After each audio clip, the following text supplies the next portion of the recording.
Welcome to A B studies. A B studies में आपका स्वागत है। हमारी हिस्ट्री की इस लेक्चर सीरीज़ में हम अभी कवर कर रहे हैं मॉडर्न हिस्ट्री ऑफ इंडिया को। मॉडर्न हिस्ट्री ऑफ इंडिया के हमारे लास्ट लेक्चर में हमने पढ़ा था गवर्नर जनरल ऑफ इंडिया के बारे में। इस लेक्चर में हम पढ़ेंगे 1857 के रिवोल्ट या फिर रिवोल्ट ऑफ 1857 के बारे में, जिसको कि फर्स्ट वॉर ऑफ इंडिपेंडेंस भी कहा जाता है, और जानेंगे कि क्या कारण थी, किस किस ने इसमें भाग लिया और इसका जो आउटकम निकला वो क्या था। लास्ट लेक्चर को अगर आपने नहीं देखा है तो आप उसको जाकर जरूर देख लीजिए। उसका लिंक जो है वो आपको आई बटन में मिल जाएगा, और इसके अलावा लिंक आपको डिस्क्रिप्शन में भी मिल जाएगा, वहां से भी आप जाके हमारे लास्ट लेक्चर या पुराने वीडियोस को देख सकते हैं। इसके अलावा अगर आपको पीडीएफ चाहिए तो वो मिलेगी हमारी टेलीग्राम ग्रुप से। टेलीग्राम ग्रुप का जो लिंक है वो यहाँ दिया गया है। इसके अलावा लिंक डिस्क्रिप्शन में भी दिया गया है, आप वहाँ से भी हमें ज्वाइन कर सकते हैं। और अगर आप हमें फेसबुक पर फॉलो करना चाहते हैं तो ए बी स्टडी नाम की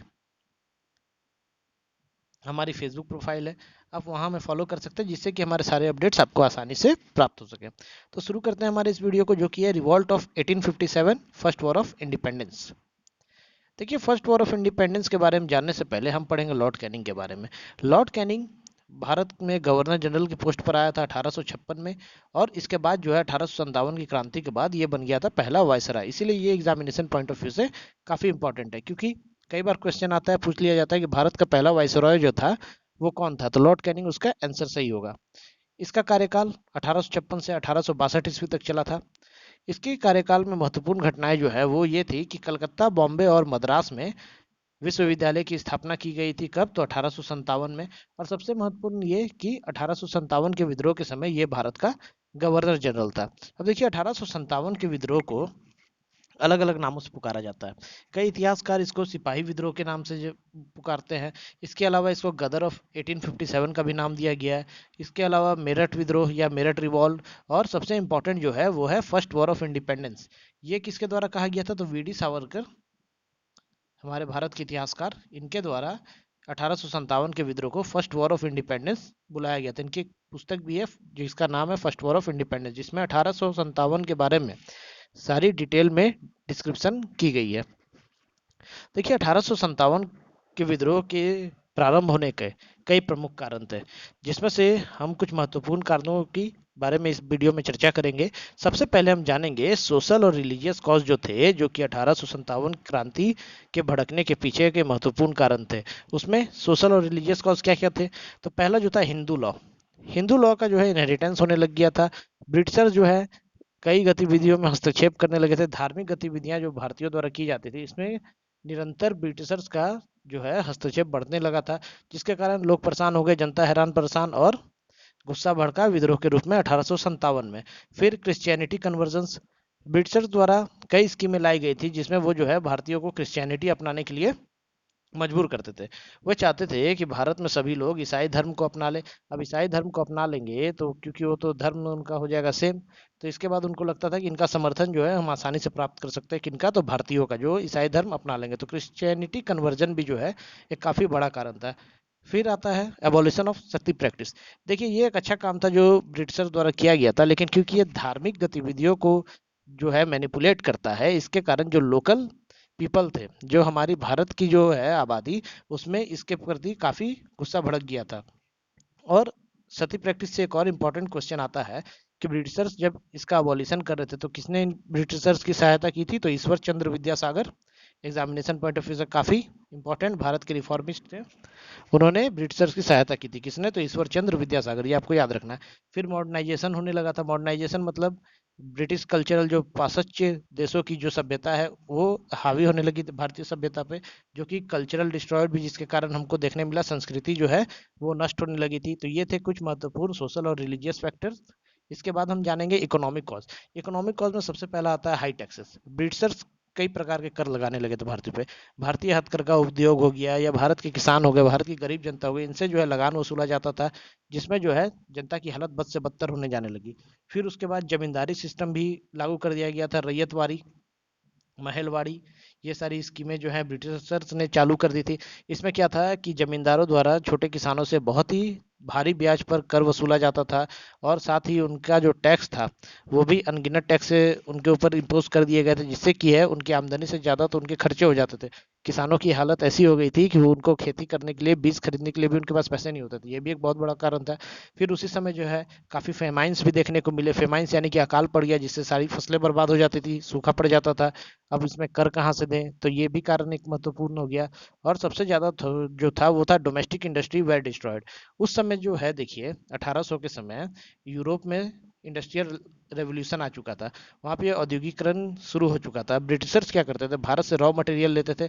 इसीलिए तो इंडिगो और कपास की खेती करने के लिए मजबूर करते थे भारतीय किसानों को। कैश क्रॉप ज़्यादा से ज़्यादा उगाते थे। क्यों? क्योंकि ब्रिटिशर के पास तो थी मशीनें। वहाँ आ गया था इंडस्ट्रियल रेवोल्यूशन। अब यहाँ से कच्चे माल को लेके जाते थे कम कीमतों पे, और वहां से उसी को जो है तैयार माल बनाते थे, उसी के उत्पाद बनाते थे, और भारत में लाकर जिनसे कच्चा माल लिया उन्हीं को कई गुना अधिक दामों में बेचते थे। इससे एक तो भारत की जो संपत्ति है वो बाहर जा रही। दूसरा, यहाँ के जो लोकल इंडस्ट्रीज थे, हथकरघा उद्योग थे आदि थे, उनका भी समापन होने लग गया। लोग अब मशीनों से बनी चीजों के आ गए। हाथ से बनी चीजें तो ज्यादा खराब दिखेंगी, मशीनों से बनी चीजों को लोग बेहतर मानेंगे। तो ये भी कारण एक काफी महत्वपूर्ण हुआ। किसके पीछे? तो 1857 की क्रांति के पीछे। इसके बाद जो मिलिट्री कॉज था, सैन्य कारणें जो थी, उसमें सबसे बड़ा और सबसे महत्वपूर्ण कारण था डिस्क्रिमिनेशन का। डिस्क्रिमिनेशन में क्या होता था, देखिए सेना में दोनों लोग होते थे। अंग्रेज भी काम करते थे ब्रिटिश की आर्मी में, और भारतीय भी होते थे। लेकिन भारतीयों को जो है अंग्रेजों के मुकाबले काफी कम वेतन मिलता था। पर्क्स जो है, जो सुविधाएं मिलती थी ब्रिटिश पुलिस ऑफिसर्स को, भारतीयों को उसके मुकाबले कुछ भी नहीं दिया जाता था। साथ ही साथ भारत को काफी भेदभाव का भी सामना करना पड़ता था। भारत के जो भी सिपाही होते थे उनको अच्छे तरीके से नहीं देखा जाता था ब्रिटिश सेना में। तो इन सब कारणों से जो है सैन्य बल भी काफी नाराज थे। और 1857 में मेरठ से शुरू हुई थी सैन्य विद्रोह, जो मेरठ की क्रांति है। वहां से सभी पुलिस ऑफिसर्स ने भी और सिपाहियों ने भी विद्रोह कर दिया था ब्रिटिशर्स के खिलाफ। इसके बाद आया था जनरल सर्विस इनलिस्टमेंट एक्ट। आ गया था कब? 1856 में। इसने आग में घी डाल दिया। और पीजेंट इन यूनिफॉर्म, इसका मतलब क्या हुआ? तो जो किसान जो कि नहीं दे पाते थे कर, तो अब उनको तो अपनी जमीनें बेचनी पड़ी। खेती नहीं कर पाएंगे तो भाई जमीन रख क्या करेंगे? तो लोग अपनी जमीन बेच बाच के ब्रिटिशर्स को या जमींदारों को सेना में उन्होंने भर्ती ले ली। अब क्योंकि उनके मन में पहले से उनके खिलाफ गुस्सा है, किनके खिलाफ? तो ब्रिटिशर्स के खिलाफ। तो विद्रोह हुआ, तो ये और ज्यादा बढ़ चढ़ के इन्होंने सामना किया, ब्रिटिशर्स के खिलाफ अपना योगदान दिया। तो ये कारणें थी। कौन कौन कारण हमने देख ली? तो सोशल कॉज देख लिए, इकोनॉमिक कॉज देख लिए, और मिलिट्री कॉज देख लिए। अब इसके बाद हम बात करते हैं तत्कालीन कारणों पर। इमीडिएट कॉज क्या क्या थे? तो सबसे बड़ा जो इमीडिएट कॉज था, ऐसे तो देखिए काफी कॉज थे। डॉक्ट्रिन ऑफ लैप्स जो कि लगाई गई थी किसके द्वारा? तो लॉर्ड डलहौजी के द्वारा, जो भारत में इंट्रोड्यूस किया गया था। ये भी एक बहुत बड़ा कारण था। इसी डॉक्ट्रिन ऑफ लैप्स के कारण मराठा ने रिवोल्ट किया। रानी लक्ष्मीबाई, झांसी की रानी, उन्होंने भी डॉक्ट्रिन ऑफ लैप्स के कारण ही उन्होंने भी रिवोल्ट किया। क्यों किया? उनके जो पुत्र थे रानी लक्ष्मीबाई के जो पुत्र थे दामोदर राव, वो थे अडॉप्टेड। उनके जो है रियल सन नहीं थे। तो ब्रिटिशर्स की डॉक्ट्रिन ऑफ लैप्स की नीति क्या कहती थी? तो ये कहती थी कि जिस भी राजा रानी के अपनी जो संतान नहीं होगी, अडॉप्टेड संतान को वो लोग राजा नहीं मानेंगे, और वो जो पूरा प्रोविंस है वो ब्रिटिशर्स के अंदर आ जाएगा। तो क्योंकि रानी लक्ष्मीबाई के पुत्र अडॉप्टेड थे, तो ब्रिटिशर्स ने मना कर दिया था कि इनको हम लोग भाई वारिस नहीं मानेंगे। तो उसी कारण जो है रिवोल्ट हो गया था। कहाँ पर? तो झांसी में। रानी लक्ष्मीबाई ने काफी वीरता से सामना किया था ब्रिटिश आर्मी का। तो देखिए पहला जो कॉज हमारे सामने आता है 1857 का, जिसको कि सबसे महत्वपूर्ण कारण माना जाता है, वो था सेना में एनफील्ड राइफल्स का प्रयोग। अब भाई राइफल्स के प्रयोग से क्यों विद्रोह कर दिया सेना ने? तो इसका जो मुद्दा था वो ये था कि जो कार्ट्रिज, जो कारतूस इसमें डलता था, उसमें ये रूमर उड़ा, ये अफवाह फैली कि इसके कारतूस की जो कवर है, जो ऊपर में पेपर यूज किया जा रहा है, उस पर क्या है, लेप लगाया जा रहा है गाय और सुअर की चर्बी का। क्या किया जा रहा है? तो ग्रीस किया जा रहा है उसको। किससे? तो fat of cow and pig, यानी कि गाय सुअर की चर्बी से ग्रीस किया हुआ कारतूस इनको दिया जा रहा है। और उसको लोड करने से पहले कारतूस के जो कवर होती थी उसको काटना पड़ता था दांत से। उसके बाद बंदूक में डाला जाता था कारतूस, और फिर होती थी फायरिंग। तो अब गाय हिंदू के लिए पवित्र, सुअर यानी कि पिग इस्लाम में हराम। अब दोनों टाइप के सेना, दोनों धर्म के लोग थे सेना में। अब इनको जो क्योंकि दांत से काटना पड़ेगा, मुंह में ये लोग लगाएंगे गाय सुअर की चर्बी को, तो इनका हो जाएगा धर्म भ्रष्ट। तो इसीलिए जो है आक्रोश उभरा। किसमें उभरा? तो सेना के जो भी सिपाही भारतीय थे उनमें आक्रोश उभरा ब्रिटिशर्स के खिलाफ, और रिवोल्ट हुआ 1857 में। अब ब्रिटिशर्स ने ऐसा क्यों किया? क्या जरूरत पड़ी थी इनको गाय सुअर की चर्बी लगाने कारतूस में? तो देखिए इसका कारण सीधा आता है क्रिश्चियनिटी कन्वर्जन। ब्रिटिशर्स चाहते थे कि भारत में ज़्यादा से ज़्यादा मात्रा में लोग ईसाई धर्म अपनाएं। इसके लिए इन्होंने ये सारा जो षड्यंत्र है ये इसी के लिए रचा था। इसमें क्या होता है कि जब भी लोग अगर उस कारतूस का इस्तेमाल कर लेते, धर्म तो हो गया भ्रष्ट, तो उनके जो अपने लोग थे, सेम कास्ट के जो लोग थे, वो तो उनको अब अपनाते नहीं, उनको सीधा अपनी बिरादरी से निकाल देते। तो अब उनके पास केवल एक ही रास्ता बचता है, एक ही धर्म अपनाने को बचता है, कौन सा? तो ईसाई। क्योंकि अब तो ना वो हिंदू धर्म में जा सकते हैं और ना ही मुसलमान धर्म में जा सकते हैं, दोनों धर्म से तो उनको निकाल दिया गया। तो अब वो बनेंगे ईसाई। इससे क्या होगा, ब्रिटिशर्स में जो है भारत में ईसाइयों की संख्या बढ़ेगी, ब्रिटिशर्स को फायदा होगा। तो यही सब कारण थी क्या, तो गाय और सुअर की चर्बी के कारतूस बनवाने की, जो कि इस्तेमाल किस में किए जा रहे थे? एनफील्ड राइफल्स में। ये काफ़ी इंपॉर्टेंट है, ये टर्म एग्जाम में पूछता है। राइफल का नाम एनफील्ड राइफल्स, आपको हमेशा याद रखना है। इसके बाद देखिए जो पूरी कहानी थी शुरू कब से होती है, तो 9 फरवरी 1857 को मेन जो स्टोरी है यहाँ से शुरू होती है। क्या होता है कि बंगाल के 34 बंगाल नेटिव इन्फेंट्री रेजिमेंट जो थी, पैदल सेना की 34 बंगाल नेटिव रेजिमेंट को कारतूस वितरित किए जाते हैं, दिए जाते हैं कारतूस कि भाई इस्तेमाल करो। तो र्यूमर तो पहले से खबर आ गई थी कि भाई इसमें गड़बड़ है, कारतूस से गड़बड़, गाय सुअर की चर्बी का बना हुआ है कारतूस, इसको तो इस्तेमाल करना नहीं है। तो मंगल पांडे द्वारा कर दिया जाता है विद्रोह। असहमति व्यक्त कर देते हैं कौन? तो मंगल पांडे 9 फरवरी 1857 को।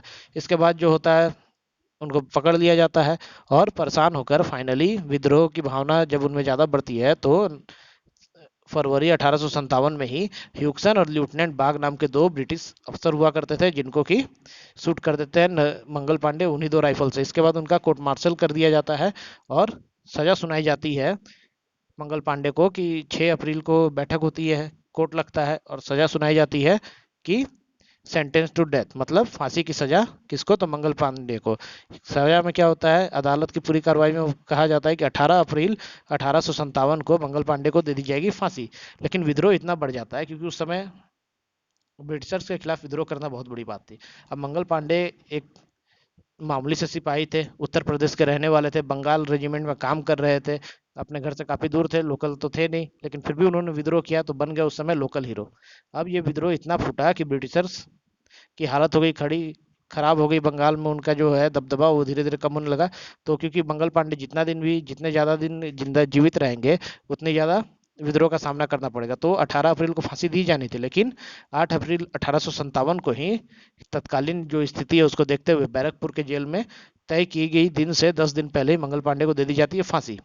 तो मंगल पांडे का रूल हो जाता है यहाँ खत्म। लेकिन ये काफी बहादुरी से इन्होंने ब्रिटिशर्स का सामना किया था, अकेले पूरी सेना से लड़े थे, जिसमें जो दो अधिकारियों को इन्होंने शूट भी कर दिया था। इसके सम्मान में भारत सरकार ने 1984 में इनके नाम की एक डाक टिकट निकाली थी। ये देखिए फोटो आप देख सकते हैं डाक टिकट की, यही मंगल पांडे की तस्वीर है। अब मंगल पांडे के अलावा जो है 1857 में कई नेताओं ने भाग लिया था। 1857 क्योंकि भारत में पूरे भारतवर्ष में जो है नॉर्थ वेस्ट ईस्ट साउथ सभी जगह ये विद्रोह भड़का था और हर जगह जो है अलग अलग लोगों ने नेतृत्व किया था, जिसमें थे कि बिहार में कुंवर सिंह द्वारा इसका विद्रोह किया जा रहा था। नॉर्थ यानी कि दिल्ली में सेंटर में थे बहादुर शाह जफर। बहादुर शाह जफर कौन थे? तो आखिरी मुगल एम्परर भारत के बहादुर शाह जफर थे। इसके बाद जो है उनकी सत्ता को समाप्त कर दिया गया था और युद्ध के बाद उनको रंगून भेज दिया गया था। थे बेचारे 75 साल के, अब लीडर बना दिया गया लोगों द्वारा, तो क्या करते, लीडर बन गए, बादशाह तो थे ही, लेकिन सके नहीं लड़ने ब्रिटिशर से और हार गए थे। झांसी में रानी लक्ष्मीबाई के द्वारा नेतृत्व किया जा रहा था, मराठाओं के द्वारा धंधु पंत ने मराठों की तरफ से नेतृत्व किया था, तात्या टोपे भी लड़े थे ब्रिटिशर्स के खिलाफ। तो कई लोगों ने बढ़ चढ़कर 1857 की युद्ध में या वॉर में ब्रिटिशर्स के खिलाफ सामना की थी, ब्रिटिशर्स की सेना की, जिसमें कि मंगल पांडे जो थे, इन्हीं से शुरुआत हुई थी सारी कहानी। इसके बाद जो है झांसी में फैलता है विद्रोह। झांसी में कौन लड़ी? तो रानी लक्ष्मीबाई। सबसे खतरनाक जिनके बारे में कहा गया है 1857 की लड़ाई में जिनका योगदान रहा, वो थी रानी लक्ष्मीबाई। इतने बहादुरी से लड़ी थी कि इनको ब्रिटिश इतिहासकारों ने इनकी वीरता को काफी सराहा है। देखिए रानी लक्ष्मीबाई के बारे में कुछ बातें जानते हैं। तो 19 नवंबर 1828 ईस्वी में वाराणसी, जो कि उत्तर प्रदेश में है, आज वाराणसी का क्या नाम है? तो बनारस में जन्म हुआ था रानी लक्ष्मीबाई का। इनका जो ओरिजिनल नेम है, जो असली नाम है, वो था मणिकर्णिका, और इनके बचपन का नाम जो है वो मन्नूबाई।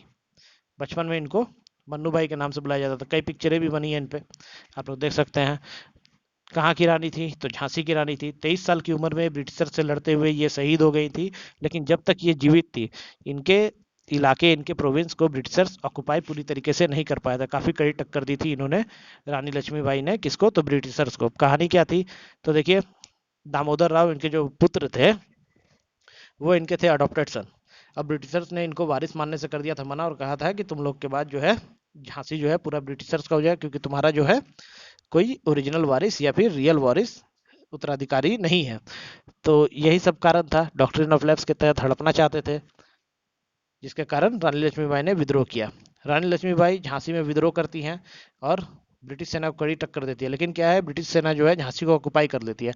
तब ये जो है झांसी से भागने में सफल होती है अपने बेटे और कुछ सेना की टुकड़ी के साथ, और पहुंचती है कहाँ पे, तो कल्पी।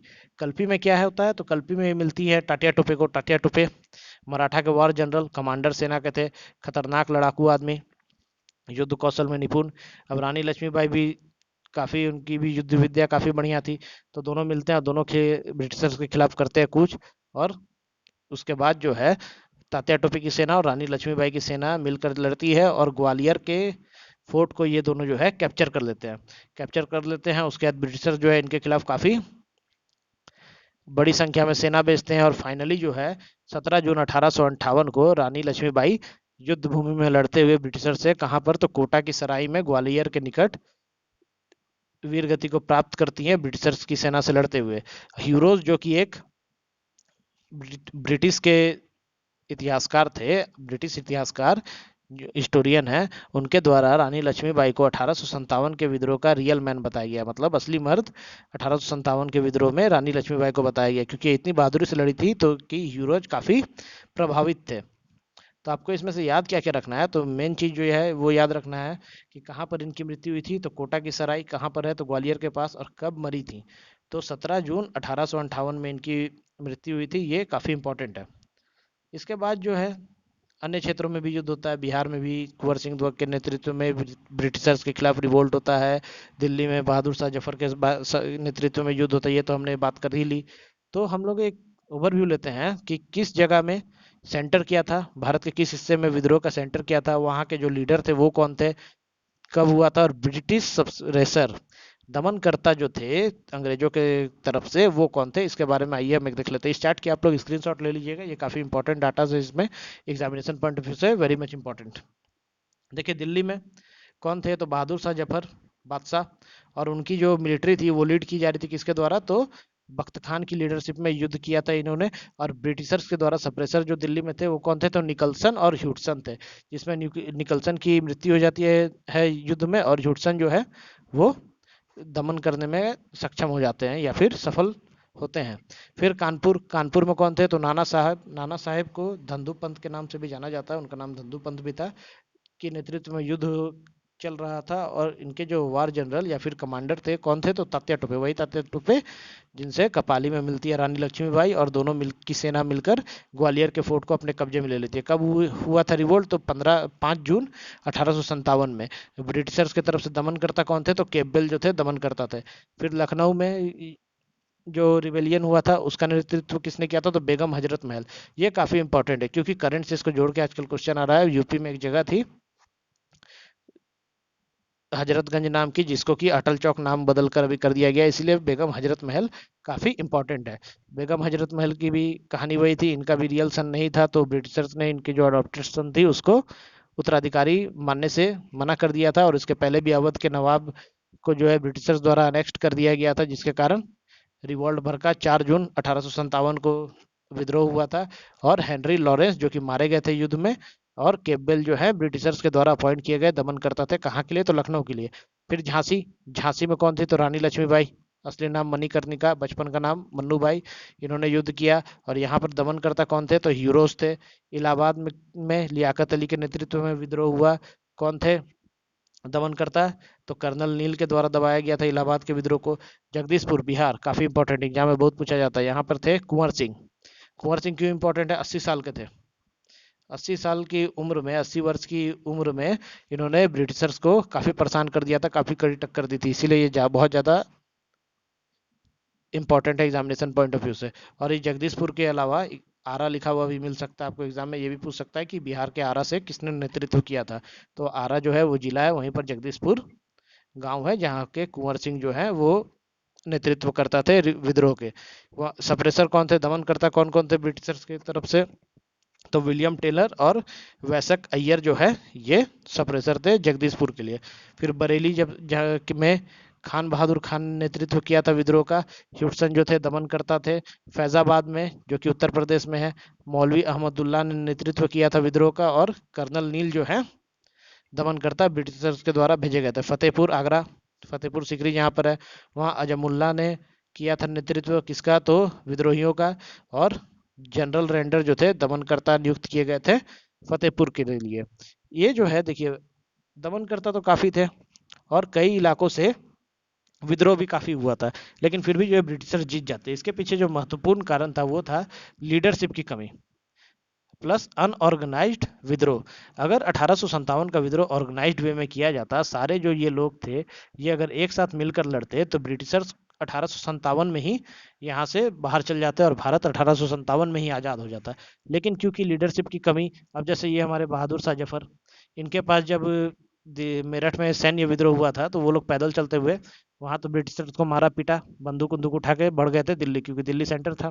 सेंटर में ये लोग गए बहादुर शाह जफर के पास। अब क्योंकि वो मुगल बादशाह थे, उनके पास चारा नहीं था, 75 साल के तो थे ही बूढ़े आदमी, उतना ज़्यादा लड़ाई में भी कौशल नहीं था उनका। लेकिन फिर भी उनको लीडर बना दिया गया, तो उनके नेतृत्व में सैन्य दल जो था वो ज़्यादा इफेक्टिव नहीं लड़ सका, हार गया। और बहादुर शाह के बारे में कहा जाता है कि ये जब युद्ध हो रहा था तो इनको लगा था ये लोग हार जाएंगे, और डर कर जो है ये हुमायूं का मकबरा जो कि दिल्ली में है उसमें जाकर छुप गए थे। वहां से ब्रिटिशर्स ने इनको पकड़ा और रंगून भेज दिया था सजा काटने के लिए। और इनके जितने भी फैमिली मेंबर्स वहां थे सभी को मार दिया गया था ब्रिटिशर्स के द्वारा। फिर कानपुर में वैसे ही नाना साहब ने युद्ध तो अच्छी की, लेकिन अनऑर्गेनाइज्ड वे में इनकी सेना जो है वो लड़ी और हार गए। बिहार में भी वैसे ही देखने को मिला। तो क्योंकि ये ऑर्गेनाइज नहीं था, सभी अगर एक साथ मिलकर ढाबा बोलते, ब्रिटिशर्स के पास केवल 3 साढ़े 3 हजार लोगों की सेना थी, बाकी जितने भी उनके सैनिक थे सभी भारतीय थे। तो सभी अगर एकजुट होकर लड़ते तो ब्रिटिशर्स का पत्ता साफ था 1857 में। अब देखिए कई इतिहासकारों ने इस पर रिसर्च भी किया 1857 की क्रांति पर, और उस पर जो महत्वपूर्ण पुस्तकें हैं जो एग्जाम में काफ़ी पूछी जाती हैं वो उनके बारे में हम देख लेते हैं। तो इसमें या तो आपको किताबों की का नाम दे दिया जाएगा और पूछा जाएगा कि राइटर कौन थे, या फिर राइटर का नाम दे दिया जाएगा और किताब का नाम लिख दिया जाएगा, बोलेगा कि इस लेखक ने कौन सी पुस्तक लिखी है 1857 की क्रांति पर। तो सबसे पहले आते हैं एस एन सेन। इनकी जो बुक है उसका नाम ही 1857, काफ़ी अच्छी बुक है जिसमें पूरे डिटेल में डिस्क्रिप्शन दिया गया 1857 की क्रांति के बारे में। दूसरे हैं आरसी मजूमदार, इनकी जो पुस्तक है उसका नाम है द सिपाही म्यूटिनी एंड रिवोल्ट ऑफ 87, मतलब सिपाही और सैन्य विद्रोह 1857 का। फिर आते हैं S B Chaudhuri. S B Chaudhuri की जो पुस्तक है उसका नाम है civil rebellion in the Indian mutiny 1857 to 59। फिर V D Savarkar, most important, इससे काफी प्रश्न बनता है, क्या नाम था, तो first war of Indian independence, V D Savarkar की किताब, पूरा नाम विनायक दास सावरकर। फिर अशोक मेहता, अशोक मेहता की पुस्तक का नाम है ग्रेट रिबेलियन। तो ये सब बातें जो थी ये थी 1857 के बारे में कि क्या हुआ, क्यों हुआ, कैसे हुआ, उसके बारे में हमने जो बातें की वो थी ये। अब इसका जो परिणाम क्या निकला, आफ्टर मैथ क्या निकला पूरे विद्रोह का, तो देखिए इसमें क्या हुआ ना, ब्रिटिशर को समझ में आ गया कि भैया अगर हम लोग अपनी नीति नहीं बदलेंगे, हम लोग भारतीयों को उचित स्थान या फिर गुड गवर्नेंस नहीं स्थापित करेंगे तो हमारा पत्ता साफ हो जाएगा। अगर एक और विद्रोह हुआ तो ब्रिटिशर्स की खटिया खड़ी हो जाती, पूरी तरीके से उनको भारत छोड़ छाड़ के भागना पड़ता, और या फिर मार दिए जाते यहीं पर विद्रोहियों के द्वारा। ये तो सबसे बड़ी पॉसिबिलिटीज थी। तो ब्रिटिशर्स की लंदन में जो क्वीन थी उसको समझ में आ गया कि ऐसे भारत में काम नहीं चलेगा, बहुत ज़्यादा हम लोग नहीं दबा सकते, क्योंकि ईआईसी जो थी, ब्रिटिश ईस्ट इंडिया कंपनी जो थी, काफ़ी क्रूर थी। लोगों को मारना पीटना, लटका दिया, फांसी दे देते थे ये लोग पूरी गांव के सामने, कि भाई हमसे जो लड़ोगे तो फिर हमारे खिलाफ जाओगे तो ऐसा ही होगा। खुलेआम पब्लिकली फांसी दिया करते थे। फिर जो भी इनकी कठोरताएं थी, मारना पीटना, लोगों के घर जला देते थे, ये सब काफ़ी आम थी ईस्ट इंडिया कंपनी के शासनकाल में।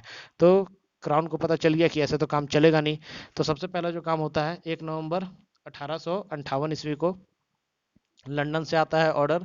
कहाँ पर आता है, तो भारत में आता है। दरबार आयोजित किया जाता है इलाहाबाद में लॉर्ड कैनिंग के द्वारा। लॉर्ड कैनिंग कौन, तो उस समय के गवर्नर जनरल, उनके द्वारा जो है अनाउंस किया जाता है इलाहाबाद दरबार में कि अब जो है ईआईसी का शासन भारत से खत्म। ईआईसी अब कुछ नहीं, ईआईसी खाली ट्रेड करेगी, लेकिन जो मेन गवर्नेंस होगा, जो मेन शासन होगा वो होगा क्राउन का। अब जो है क्राउन डायरेक्टली रूल करेगा भारत में, और यहाँ से शुरू हो जाती है कॉलोनिज्म की, कॉलोनीज बनने की शुरुआत भारत में शुरू होती है। कहाँ से, तो यहीं से, जब क्राउन डायरेक्ट रूल करने आ जाता है भारत में। पहले क्या होता था, जो भी ईआईसी के गवर्नर होते थे, जो कंपनी के गवर्नर जनरल जनरल होते थे, उसी के अंतर्गत सारा काम चलता था। खाली लंदन में जो भी महारानी थी उसको, या महाराजा थे उसको, इनके तरफ से टैक्स दे दिया जाता था, एक हिस्सा मुनाफे का दे दिया जाता था बस। लेकिन अब क्या है, अब क्राउन रूल करेगा और ईआईसी जो है एक मात्र एक फर्म के तौर पर यहाँ पर सिर्फ ट्रेड करेगी। तो इसमें से इम्पोर्टेंट क्या है, तो इम्पोर्टेंट ये है कि किसने अनाउंस किया था, तो लॉर्ड कैनिंग ने किया था। और कहाँ किया था, तो इलाहाबाद दरबार। डेट याद रखनी है, 1 नवंबर 1858। और इसका जो दूसरा महत्वपूर्ण फैसला था वो ये था कि गवर्नर जनरल के ऑफिस को खत्म कर दिया गया। अब जो है पोस्ट का नाम बदल के कर दिया वायसराय। जो है सब चीज़ ठीक ठाक, प्रोसेस वही रहेगा, काम वही रहेगा, लेकिन सिर्फ नाम गवर्नर जनरल से हटाकर वायसरॉय कर दिया गया। और रूल किसका चलेगा, किसके अंडर में, किसके प्लेजर में काम करेंगे, तो महारानी के उस समय थी विक्टोरिया, इनके प्लेजर में काम करेंगे। मतलब जो भी रूलिंग अथॉरिटी होगी ब्रिटेन में उसके अंडर में काम करेंगे वायसराय। तो ये थी उसकी संक्षिप्त में जो भी परिणाम निकला उसके बारे में हमने डिस्कशन कर लिया। इस वीडियो में जो है इतना ही हमने बात की। इस वीडियो में किसके बारे में, तो 1857 की क्रांति के बारे में क्या देखा, तो कैसे विद्रोह भड़का, कैसे एनफील्ड राइफल्स में ग्रीज्ड काऊ एंड पिग की जो फैट की ग्रीज्ड कारतूसें थी, कार्ट्रिज थी, उसके कारण सैन्य विद्रोह भड़का। साथ ही विभिन्न हिस्सों में अलग अलग नेताओं ने कैसे इसमें अपना सहयोग दिया। हालांकि इफेक्टिव ज़्यादा नहीं रहा, फिर भी बहुत हद तक इफेक्टिव रहा। ब्रिटिशर्स की जड़ें कमजोर कर दी थी 1857 की क्रांति ने। इसके बाद ही जो है ब्रिटिशर्स के खिलाफ मूवमेंट होने शुरू हुए और धीरे धीरे जो है आंदोलन भड़के और ब्रिटिशर्स को भारत छोड़कर जाना पड़ा। अगर 1857 की क्रांति नहीं होती तो ब्रिटिशर्स से आज़ादी मिलना काफ़ी मुश्किल था। तो ये सारी बातें थी 1857 की क्रांति के बारे में। इसकी पीडीएफ अगर आपको चाहिए तो वो आपको हमारे टेलीग्राम ग्रुप से मिल जाएगी। टेलीग्राम ग्रुप का जो लिंक है वो यहाँ पर दिया गया है। इसके अलावा ग्रुप का लिंक जो है वो डिस्क्रिप्शन में भी दिया गया, आप वहाँ से भी हमें टेलीग्राम पर ज्वाइन कर सकते हैं। और साथ ही आप हमें फेसबुक पर भी फॉलो कर सकते हैं, जिससे कि आपको हमारे सभी अपडेट्स आसानी से मिल सके। मिलते हैं अगले वीडियो में। Till then do like share subscribe and press the bell icon for the latest update from AB studies. Thank you.